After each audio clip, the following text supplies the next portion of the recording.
Hey, what is up, everyone? Welcome to today's show. In case you don't know me, this is the Startup Junkie show. I'm your host, AJ. And today, I really want to talk about something important. Not only am I going to talk about it from a health perspective, but I'm going to talk about it from a business perspective because this is a business show. You have to forgive me. Got a bunch of mints in my mouth, so kind of tongue-tied here for a second. But here's the thing. I am here today purely to help you out, okay? I don't know if you've noticed this, but a lot of pastors, well, I'm not going to say a lot, but pastors have been being arrested for violating stay-at-home orders. And I got to say, it doesn't really have to be that way. And now I get it, okay? Well, I'll tell you what. Let me just share my screen with you real quick, all right? Just share my screen with you real quick. So, right here, Florida police arrest Pastor Rodney Howard Brown, okay? Pastor arrested in Florida for holding church services despite a stay order.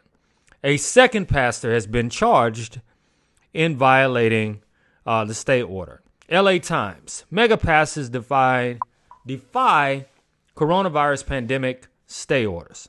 So, I have a question for you. Why do you think so many pastors are violating this order? Okay, well, before we even get into that, if you're watching this on Facebook, Instagram, Twitter, Periscope, or YouTube, chime in, give us a thumbs up, sound off on today's topic, because I'm telling you, and I don't know what the hell is going on with Florida, but Florida, there always seems to be something crazy going on in Florida. For example, right now in Florida, kids are still spring breaking. Can you imagine that? They're still on the beach in Florida spring breaking. Like, what the hell is that about, right? So, yep, I know it is. Hey, thank you, Esther, for chiming in. You're right. Good afternoon. And it is absolutely sad. If you want to chime in on today's topic, let's talk about it. But today's topic, because I always have a business twist on no matter what the current topic is, because this is a Startup Junkie. And of course, we're all about the startup. We're all about business. Business meaning for-profit and non-profits, because non-profits are businesses too. All right. They're just not in the business for profit, although they do make profit. You know what I mean? So you have to ask yourself this question. Why are there so many pastors defying the stay home order, having church anyway? In fact, right here on this platform, okay, I've seen pastors. Many of them are giving sermons, giving the good word, preaching from the comfort of their own living room. However, there are some that are live broadcasting directly from church, and there are people inside of the church. All right. Why are so many doing it? All right. First of all, let me explain why it's especially dangerous in Florida, right? And in other states. Well, as it relates to coronavirus, COVID-19, in Florida is a big retirement state, okay? And within certain populations or within certain counties, there are tons of, old folks homes, okay? Or retirement homes, I should say. Now, you have all of these old people, right? Older people. Maybe some of these older people are showing up in church, along with the younger people who really don't give a damn that are out on the beaches. And maybe, just maybe, that could have something to do. And I'm not saying that it is, but just think about it. It could have something to do with the exposure, right? Because people are congregating all in one place where you have the older generation isolated in one area, such as, say, a retirement home or a retirement community. And then maybe they're going to church because their pastor told them to, right? And then you have the young people coming as well. So that's a terrible mix. And that's just my opinion. So whenever you have, at least from what I read, and at least from what I can gather, population dense areas, right? Then there is an opportunity for COVID-19 to spread. For example, in New York and a lot of the boroughs, it's really dense in terms of the number of people actually living within a space. The transit, right? The subways, really dense in as far as people congregating and being in one spot. So that could be a reason for the spread. In fact, that is part of the reason for the spread. And this is not based on what I'm thinking. This is based on what experts are saying. So that's why they're saying that New York is so bad. And, Florida, I don't know what the hell to say. But anyway, I see that there's 7 people in the room. I'm about to explain to you why church people should stay home and what they can do and why they're not staying home. This is just my observation, just my opinion. You don't have to agree with it. I'm okay with it. I'm cool with it. But let me explain this to you. There are so many churches, right, that heavily rely on tithing and offerings in order to keep their organization, which is their nonprofit organization, which is the church, going, okay? Not only keep the church going, but actually get paid their salaries, pay salaries of people that actually work within the church, okay? And see, I told you, this was all about business, right? And so a lot of organizations are not really, and I mean churches, are not saying, they're not, what can they do, right? Other than, use a cell phone and start holding their sermons online, right? How are they going to get tithes? Of course. Yep, you're right. I agree, Esther. Esther, you real busy today, huh? What'd you say? The reason is because they want to keep the churches open for the money to pay their mortgages and bills. I agree, but not only personal bills, because the church actually pays the pastor, pays the deacon, right?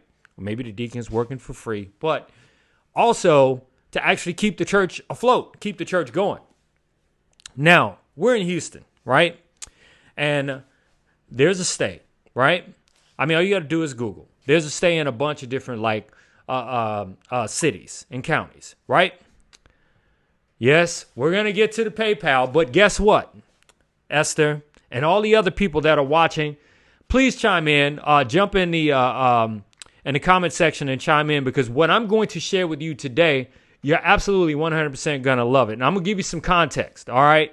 So just chime in, let me know that you're here, and let's talk a little bit. I need you to sound off about this. Now, let me give you some context. Okay. Now, our company, and no, I'm not pitching our services, okay? But our company from time to time will do, we create course content for universities, but we also, take private schools. We put private schools online. We take, say if there are individuals, like right now, a lot of professors are struggling with the online thing. We actually help professors understand the online platforms, the LMS, the learning management systems, and we help them take their content and put it online. All right. But prior to that, okay, we literally were helping nonprofit organizations and churches. We would help them also as a part, help them raise money through digital means. Right. So, man, everyone's chiming off. Adrian, it's been a while. Some churches do use online tithing. Yes, I do understand that. But what I'm going to do today, Adrian, is explain a process on how it can be done, not just, hey, you go to a website and you click a PayPal button, okay?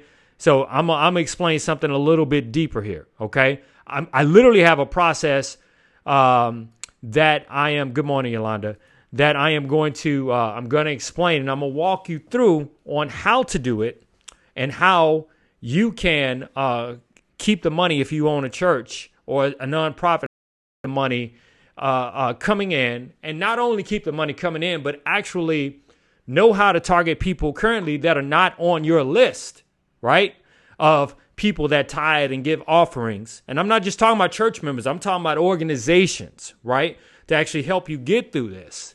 But I'm also going to talk about the different channels you should use, the software you should use, how to automate the process, how to optimize the process, and how to rinse and repeat the whole process. So, Adrian, let me ask you a question since you chimed in right here. Is that a little bit more than just tithing online? You still there? All right. All right. So, without holding anyone up, I'm just going to get into it. And I'm going to share my screen, okay?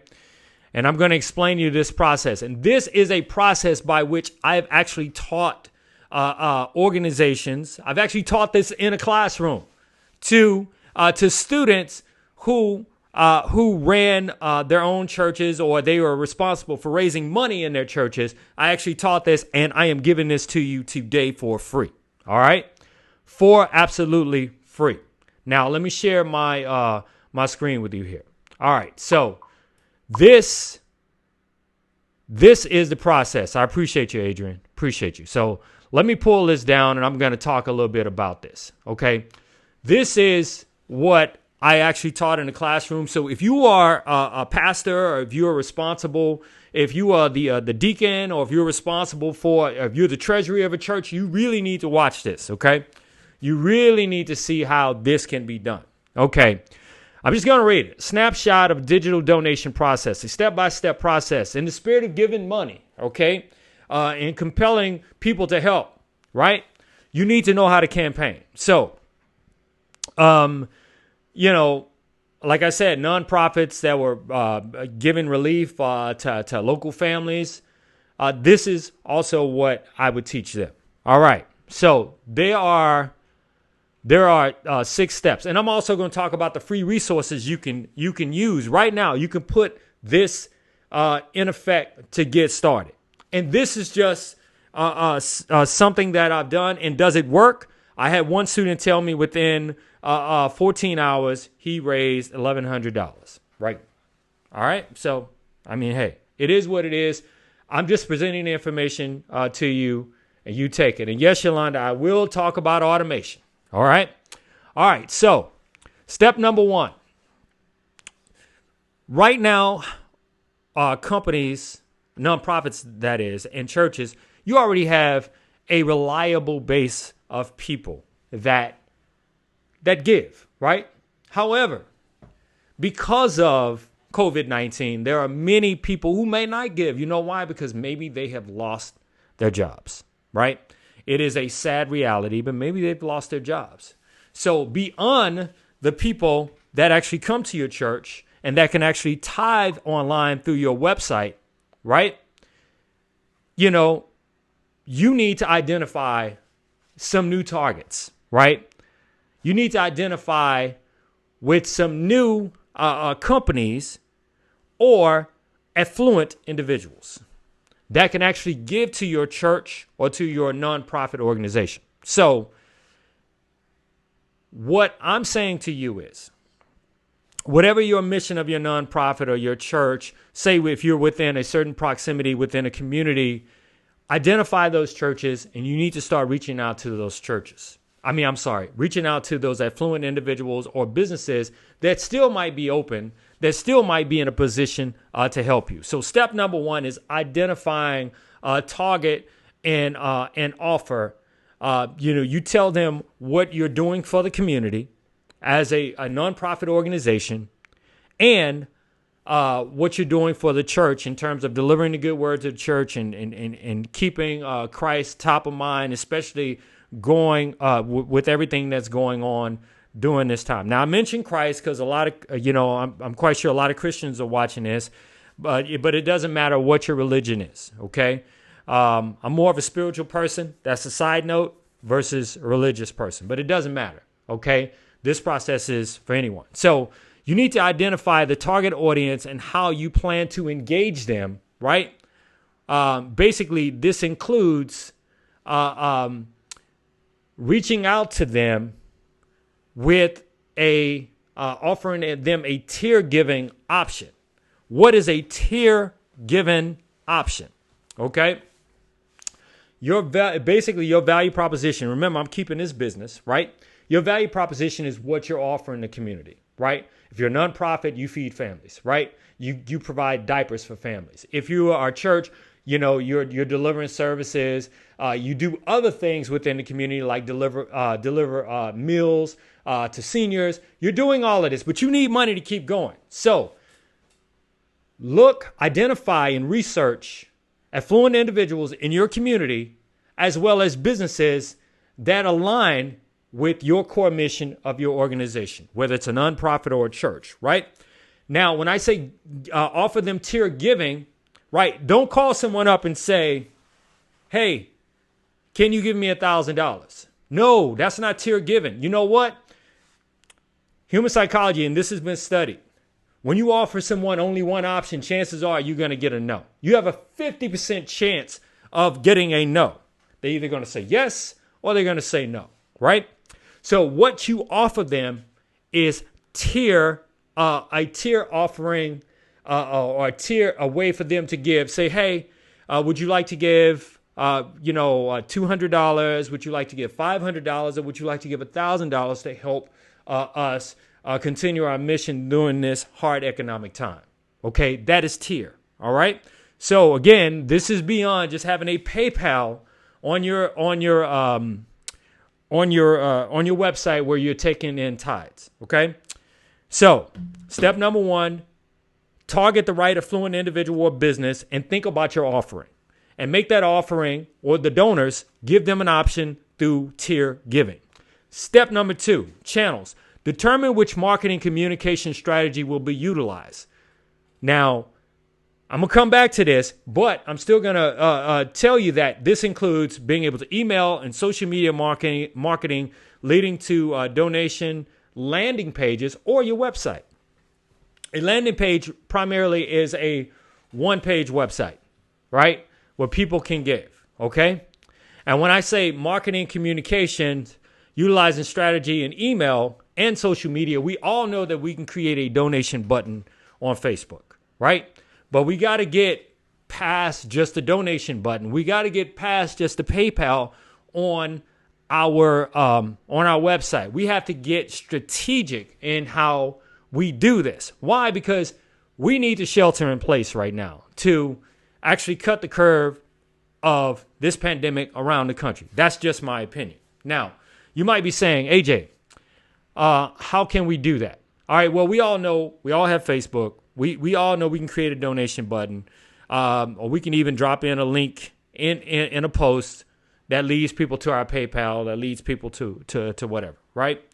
Whatever payment gateway system you have to collect money. Now, but there's a smarter way.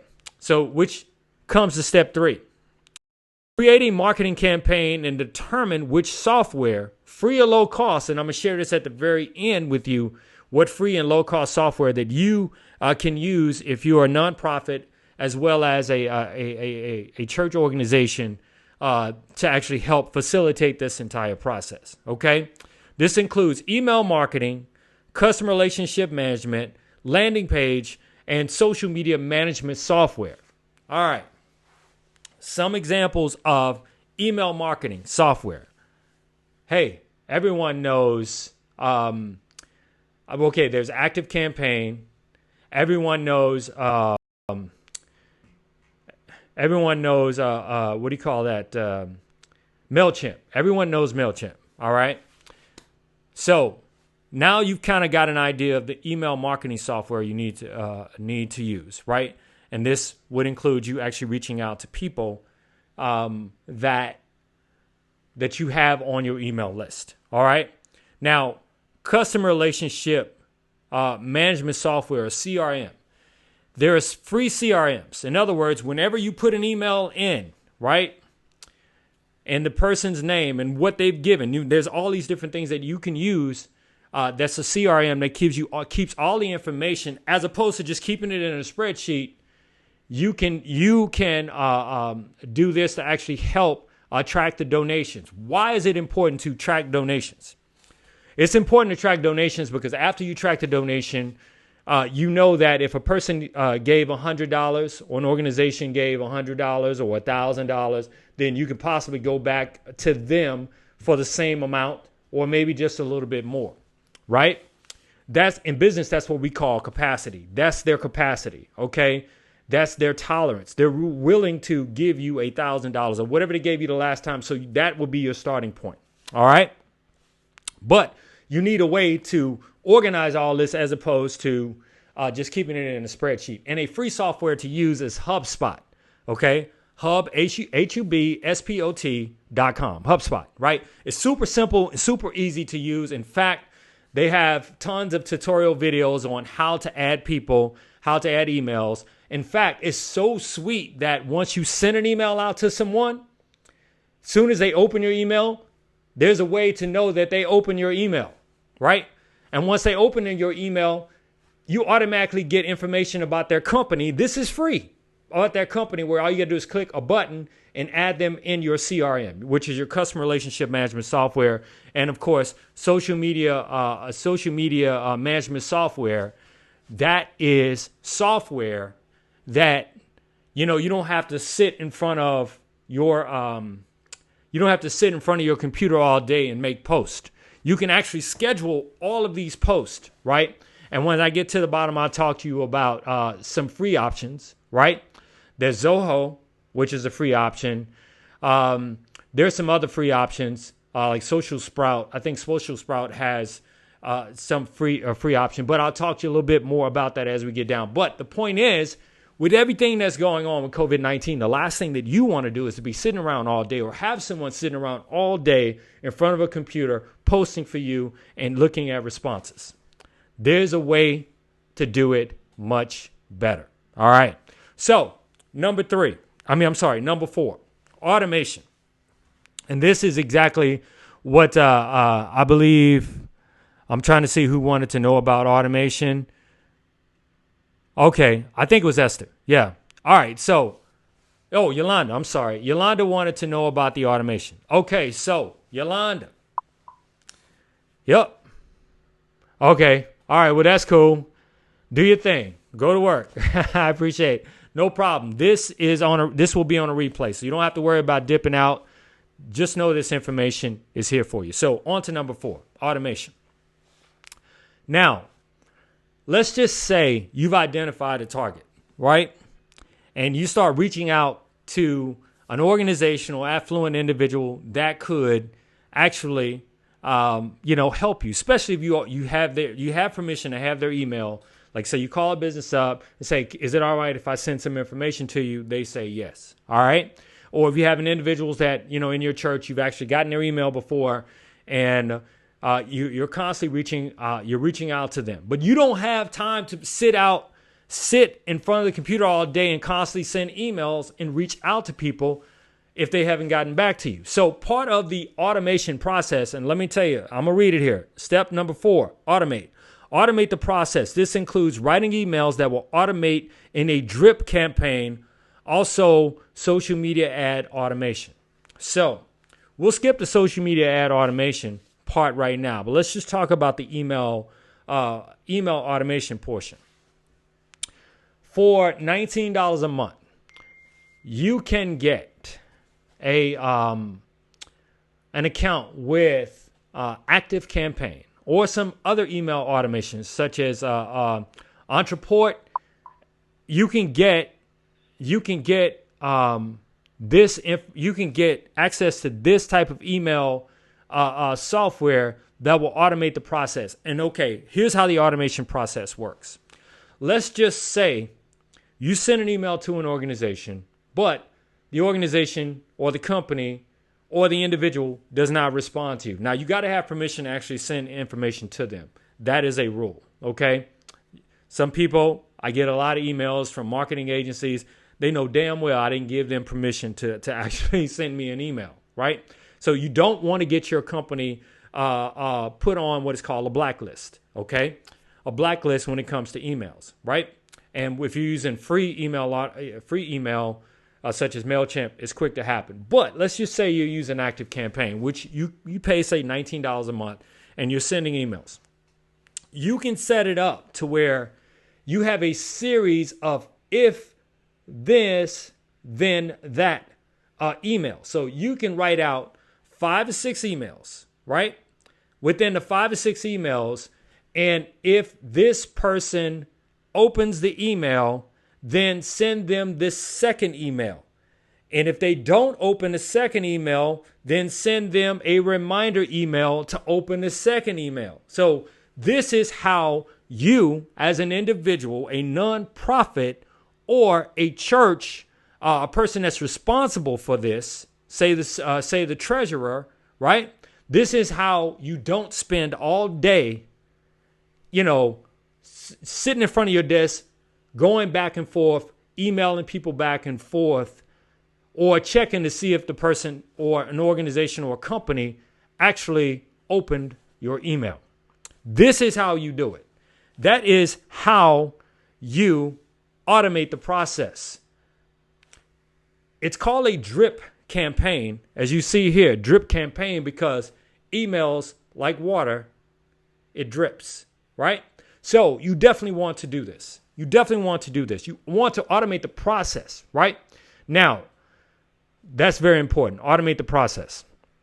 Again, I'm not going to talk about social media ads automation, because that would require you actually spending money, right? And it will require you understanding Facebook advertising and a bunch of other stuff. But I'm not trying to do that right now. And besides, religious organizations also have a hard time when it comes to advertising on social platforms sometimes because of the offense. Like, say, if you were an atheist or if you're a Christian, some people are offended by Christians, and some people are offended by atheists, if you're an atheist, and some people are offended by Muslims, by Islam. So, a lot of times marketing your religious organization is very difficult on social media. I'm actually talking about actually paying for ads. Okay.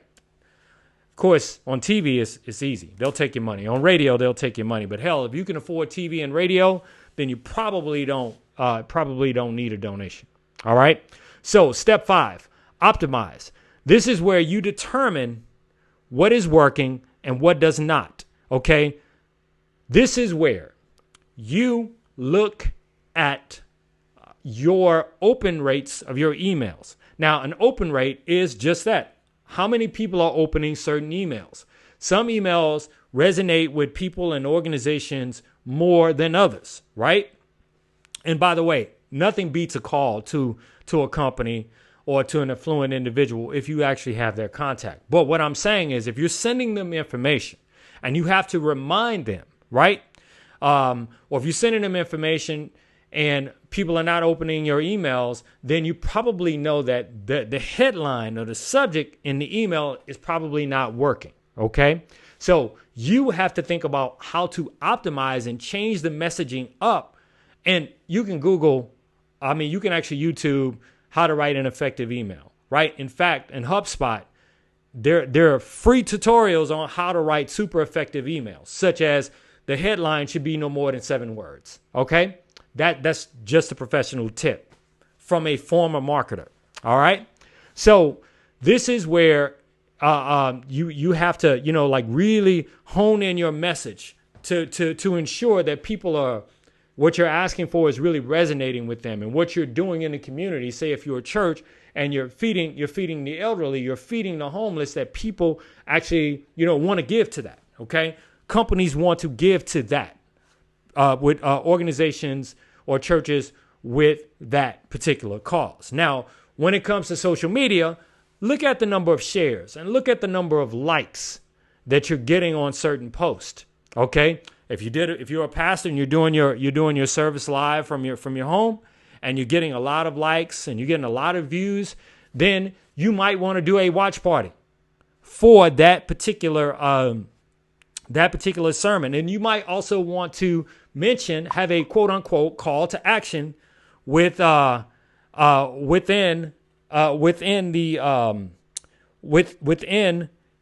you're doing. You have a call to action. Now, Nikki says encouraging a continued theft of people is disgusting and disrespectful. Right. Well, actually, sir, you need to stop. All right. Well, Miss Nikki, guess what? I'm only talking about raising money, the digital donation process. People do it all the time on social media. I'm not encouraging anyone to do anything. I'm just saying a process that nonprofits use and churches use to raise money online. Because so many, it's very clear that you came in the show late, right? So many people are getting arrested because they're actually holding a church. So this is just something that I'm sharing. Churches should never be a marketing ploy. I'm not saying they're a marketing ploy, but I get you. I understand. You're entitled to your opinion. I do not have a church. I'm not asking for any money. This is our show. Okay, we're just talking about the digital donation process. Okay, I appreciate your comment. And you might say, well, AJ, why'd you read Nikki's comment? Well, I read Nikki's comment because in business, right? In business, there's a thing called the voice of the customer, the VOC, okay? The voice of the customer, meaning that if you get a negative review on something, then you need to address it. That's what it's all about, right? If you get a negative review, then you need to address it. Oh, by the way, Nikki, I'm not affiliated with any church, okay? Okay, thank you. I appreciate it. Thank you. All right, so step number 6 is to rinse and repeat the process. So if you're a nonprofit out there and you're struggling, okay, then consider what I've shared with you today. Oh, and by the way, Nikki, I should tell you, I've taught this at universities, okay? So should share. It has nothing to do with a church being a market employee. Well, I'm going to tell you what is, right? What is a market employee, at least in my opinion, is taking in money and not actually helping people with it. To me, that's a market employee. All right? All right. So anyway, I just wanted to share that with you. And then also just some email free resources you can use for emails. You can use MailChimp. And for customer relationship management, you can use a HubSpot. For one-page websites, you can use WordPress. And for social media management, you can use Hootsuite or Buffer. Okay? All right. We may not agree. Okay. Would you say, Yolanda? Let me see. So anyway, I just wanted to share that, but let me switch back over and kind of answer some of this. Okay. So we may not agree on issues, but we have to respect each other's opinion. Great job, Anthony. Wow. Thank you. But in the spirit of fairness, I am going to share what Nikki said. Okay. Nikki said, encouraging a continued theft of people is disgusting and disrespectful. I agree. You should never steal from people. You should never steal from people, right? I never, just as a side note, and I know you're fully aware of everything. You like you said, Nikki, you're full aware. I never give to an organization where I can't actually trace where the money is going. I never give to an organization. But again, thank you, Yolanda, for understanding that we all have differences of opinion. Some people are literally offended by people preaching online. Some people are offended by that. Say an atheist might be offended that you're quote unquote spreading the gospel. They may be offended by that because they don't believe it, right? But from a business perspective, the VOC, the voice of the customer, is very, very important to me. All right. And Nikki, I don't know if you check out my show, or if you've seen the show, because I've never seen your name pop up. At least our producers have never seen your name pop up, because we got an indication, or whoever's checked out the show, when it pops up, that we teach, we share business, primarily business stuff. But this COVID-19 thing is different. Okay.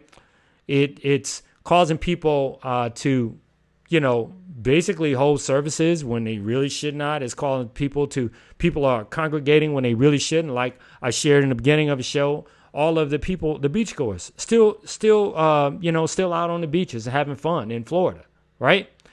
And we really need to really practice social distancing. So anyway, that's pretty much it for today. I appreciate everyone's opinion, whether I agree with it or not. Thank you very much. And by the way, I'm going to tell you, Miss Nikki, there's one last thing I'm going to say to you. Many people that were nonprofits and with churches, they market. They market how to attract people to help them with their mission, with their, so say, for example, the Red Cross does the same thing. FEMA does the same thing. Can you trace every dollar of FEMA? Can you trace every dollar of the Red Cross? Right? How do you know that respected organizations are not just taking money? How do you know that? Have you done the research?